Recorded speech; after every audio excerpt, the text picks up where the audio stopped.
Matapos makalatgad ang pangalan sa bangayan sa Senado, naghain na po ng resignation letter ang Chief of Staff ni Senate President Juan Ponce Enrile na si Atty. Gigi Reyes.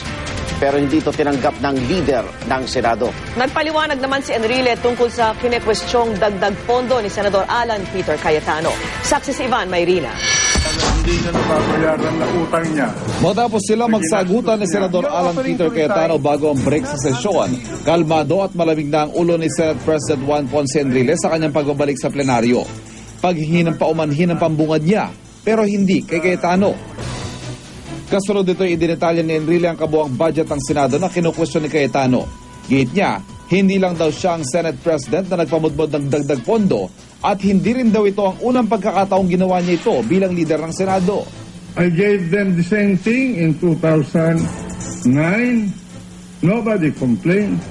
I gave the same thing in 2010. Nobody complained.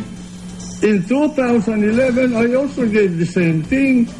And in increasing amounts, nobody complained that there was something anomalous or unconstitutional about these things.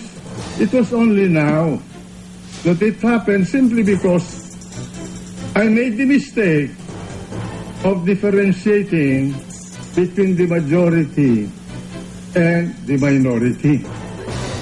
Sa isang panayam pagkatapos ng sesyon, muling sinabi ni Enrile na handa siyang ipasilip sa isang independent audit firm ang pondo ng Senado. Pero hindi lang daw siya dapat ang mag-utos nito. It has to be the Senate that decide that. Because I cannot decide it as a president. I only administer the office.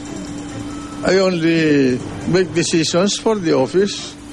But something like that will have to be done by the consent of the members of the Senate. Ipinagtanggol din ni Enrile ang Chief of Staff niyang si Atty. Gigi Reyes. Hindi na nagpaunlak ng panayam si Reyes. Everything that my Chief of Staff did were based on my instructions. Wala siyang ginawa na decision niya na sarili niya. Wala rin daw siyang balak mag-sorry ng personal sa magkapatid na senador sabay sumbat sa nakababatang Cayetano. No, I have no reason to apologize. What I was telling him, na sinasabi niya na inapi ko sila, hindi ko sila inapi, tinulungan ko ang tatay niya to set up a law office. Of course, I have to lend my name. Sinagot naman ng Commission on Audit ang mga tanong sa unang sulat ni Senadora Miriam Santiago tungkol sa pamahagi ng savings ng Senado. Ayon sa COA, may karapatan naman daw ang Senate President na mamahagi ng savings sa Senado bilang pandagdag gastos ng Senate offices.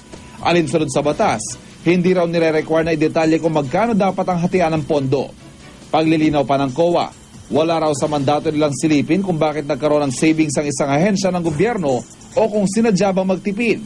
Ang trabaho raw nila, busisiin kung galing talaga sa savings ang ipinamigay na pera. Okay, pero now I hope that this will also encourage our people to be more aware and to take the time to really look at the things that we publish. Ako si Ivan Mayrina, ang inyong saksi.